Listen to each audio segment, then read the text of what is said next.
Farming है इसको refer किया जाता है एक ऐसी एग्रीकल्चर जो कि सोली डिपेंडेंट है रेनफॉल पर, और वो किसी भी अपनी स्टेज की ग्रोथ की स्टेज पर वाटर को जो है वो रिसीव नहीं करती है इरिगेशन के थ्रू।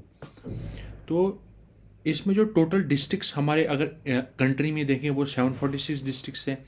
उनमें से जो 746 डिस्ट्रिक्ट्स हैं, जो 128 डिस्ट्रिक्ट्स हैं उनको रेनफेड डिस्ट्रिक्ट्स कहा जाता है, और 74 डिस्ट्रिक्ट्स जो हैं वो ड्रॉट प्राउन डिस्ट्रिक्ट्स हैं। और ड्राई लैंड एग्रीकल्चर हमारे कितने परसेंट एरिया में किया जाता है? 24% एरिया में हमारा जो है वो ड्राई लैंड एग्रीकल्चर प्रैक्टिस किया जाता है। रेनफेड एग्रीकल्चर 45.5% एरिया में किया जाता है, ठीक है। और जो इरीगेटेड है वो 30.5% एरिया में किया जाता है। जो टोटल अरेबल लैंड है हमारे पास जहाँ पर कल्टीवेशन हम कर सकते हैं वो 143.8 मिलियन हेक्टेयर्स का है। उसमें से अगर हम ड्राई लैंड देखें, ड्राई लैंड में 34.5 मिलियन हेक्टेयर्स का आता है, जो कि 24% एरिया हमारी कंट्री का अरेबल लैंड जो है वो ड्राई लैंड एग्रीकल्चर में आती है। रेनफेड एग्रीकल्चर की अगर हम बात करें तो वो 65.5 मिलियन हेक्टेयर्स, जो कि 45.5% एरिया हो जाता है। इरीगेटेड में देखें तो इरीगेटेड में 43.8 मिलियन हेक्टेयर्स का एरिया आता है, जो कि 30.5% होता है। जो United Nations economic and social commission जो है उन्होंने ड्राई लैंड एग्रीकल्चर को 2 कैटेगरीज में डिवाइड किया है, ड्राई लैंड फार्मिंग और rainfed farming. Dry land farming उस फार्मिंग को कहते हैं जहाँ पर रेनफॉल जो होती है वो लेस देन 750 mm की है। और रेनफेड फार्मिंग किसे कहा जाता है? जहाँ पर रेनफॉल ग्रेटर देन 750 mm की है। अब ड्राई लैंड फार्मिंग की अगर कैरेक्टरिस्टिक्स की बात करें तो मॉइस्चर शॉर्टेज होती है, ग्रोइंग डेज क्रॉप्स के लेस देन 200 होते हैं, और सिंगल या इंटरक्रॉप क्रॉपिंग सिस्टम यहाँ पर किया जाता है। कंस्ट्रेंट्स जो हैं वो विंड और वाटर इरोजन के आते हैं। अगर हम रेनफेड फार्मिंग की बात करें, यहाँ पर ग्रेटर देन 750 mm की रेनफॉल होती है, एनफ मॉइस्चर प्रेजेंट होता है, सफिशिएंट मॉइस्चर प्रेजेंट होता है, और क्रॉप की जो ग्रोइंग डेज है वो ग्रेटर देन 200 होते हैं। इनमें जो क्रॉपिंग सिस्टम है वो इंटर क्रॉपिंग की जाती है या तो डबल क्रॉपिंग की जा सकती है। इनमें जो मेन कंस्ट्रेंट्स आता है वो वाटर इरोजन का आता है। अब जो ड्राई लैंड कंट्रीब्यूशन हमारी जो प्रोडक्शन है ड्राई लैंड की, अगर फूड ग्रेन्स के मामले में देखें तो वो 42% की आती है। 42% जो फूड ग्रेन्स हमारे पास हैं वो ड्राई लैंड एग्रीकल्चर से प्रोड्यूस होते हैं। और जितने भी कोर्स ग्रेन्स हैं जिनके सीड बड़े होते हैं, कोर्स का मतलब हुआ थोड़ा बड़ा साइज़ का, वो एंटायरली ड्राई लैंड एग्रीकल्चर पर डिपेंडेंट है। ड्राई लैंड एग्रीकल्चर में कितना एरिया हमने देखा था? 24% एरिया ड्राई लैंड एग्रीकल्चर में आता है, जो कि 34.5 मिलियन हेक्टेयर्स का होता है, ठीक है। अब अगर पल्सेस और ऑयल सीड्स की अगर हम बात करें तो 91% एरिया जो है वो पल्सेस प्रोड्यूस होती हैं ड्राई लैंड एग्रीकल्चर से। मस्टर्ड देखें वो 66%, जो कि 2/3 जो है वो प्रोड्यूस होती है। कॉटन 65% प्रोड्यूस होता है। जो first study soil erosion control पर की थी वो वोल्ने ने की थी 1877 से लेकर 1895 तक। उसके बाद वीए तमहने ने जो first scientific approach to tackle dry farming इन्होंने दिया था, ठीक। और फर्स्ट फेमाइन कमीशन कब अपॉइंट हुआ था इंडिया में? 1880 में। और कुछ ऐसे रिसर्च सेंटर्स भी एस्टेब्लिश किए गए थे डिफरेंट स्टेट्स में, जैसे पुणे में, महाराष्ट्र में, कर्नाटका में और हरियाणा में। जो इंपॉर्टेंट इंस्टीट्यूट्स आते हैं उनमें क्रीडा आता है, इक्रीडा आता है। क्रीडा की फुल फॉर्म जो है वो है central research institute for dry land agriculture, जो कि हैदराबाद में लोकेटेड है और कब एस्टेब्लिश हुआ था? 1985 में। और इकार्डा जो है वो international centre for agriculture research in dry areas, जिसका सेंटर लेबनान में है। ये कब बना था? 1977 में। तो क्रीडा और इक्रीडा हो गया central research institute for dry land agriculture, international centre for agriculture research in dry areas. उसके बाद जब हम आगे जाते हैं तो आता है हमारे पास जो इंटरनेशनल क्रॉप रिसर्च इंस्टीट्यूट, जो इक्रीसैट है। फॉर सेमी एरिड ट्रॉपिक्स, ये हैदराबाद में लोकेटेड है और कब एस्टेब्लिश हुआ था? 1972 में।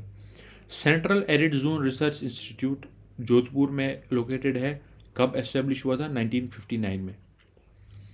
जो इक्रीसैट है और क्रीडा है, ये दोनों हैदराबाद में लोकेटेड हैं और 1985 और 1972 में इनकी एस्टेब्लिश हुई थी respectively. Central soil and water conservation research training institute Dehradun में लोकेटेड है।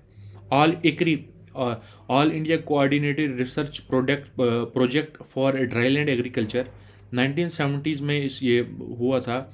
और मोनोग्राफ जो है वो ड्राई फार्मिंग में इंडिया में वो कनितकर ने 1944 में दिया था। मोनोग्राफ क्या हुआ? मोनोग्राफ हम कहते हैं ग्राफिकल प्रेजेंटेशन को। जो drought prone area programme establish कब हुआ था? 1972-73 में। अब all India coordinated research project agrometeorology में हैदराबाद में 1983 में। और जो मैक्सिमम एरिया आता है एल्फीसोल्स में, जो रेड सॉइल्स होती हैं, ये maximum area under dryland followed by vertisols. अब अगर हम क्लाइमेट की बात करें, पहला पर्सन जो था जिन्होंने क्लासिफिकेशन क्लाइमेट की दी थी वो थे डी कैंडोली। इन्होंने 1990s में 1990 एडी में क्लासिफिकेशन दी थी क्लाइमेट की, और इन्होंने on the basis of vegetation climate को क्लासीफाई किया था। 1983 में इन्होंने मीन मंथली टेम्परेचर और ये डी कैंडोली ने तो on the basis of vegetation classification की थी, लेकिन जो कोपन थे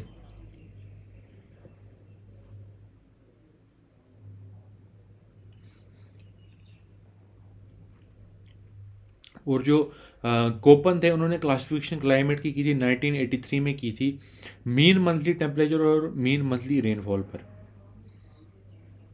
उसमें जो ग्रुप्स आते हैं A B C D E, ठीक है।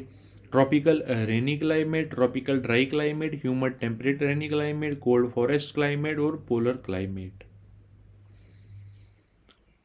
अब जो एरिया कवर्ड होते हैं ट्रॉपिकल ड्राईलैंड एरियाज में, जो एरिड एरियाज होते हैं वो कितने होते हैं? 66.6%। और सेमी एरिड कितने होते हैं? 66.6 से लेकर 33.33%। ट्रोल क्लासिफिकेशन जो टेम्परेचर और ह्यूमिड मंथ्स के बेसिस पर थी, ये सबसे इंपॉर्टेंट क्लासिफिकेशन आती है। और international crop research institute for semi arid tropics जो कि कहाँ पर लोकेटेड है? हैदराबाद में 1972 में हमने देखा था। यहाँ देखिए 1972 में हैदराबाद में था ये इक्रीसैट। उसके बाद ये भी देखा था हमने, ये 1985 में क्रीडा 1977 में लेबनान में, ठीक है। इन्होंने क्या किया, ट्रोल ने जो क्लाइमेट था उसको 4 क्लासेस में क्लासिफाई किया: arid, semi arid dry, semi arid wet और ह्यूमिड।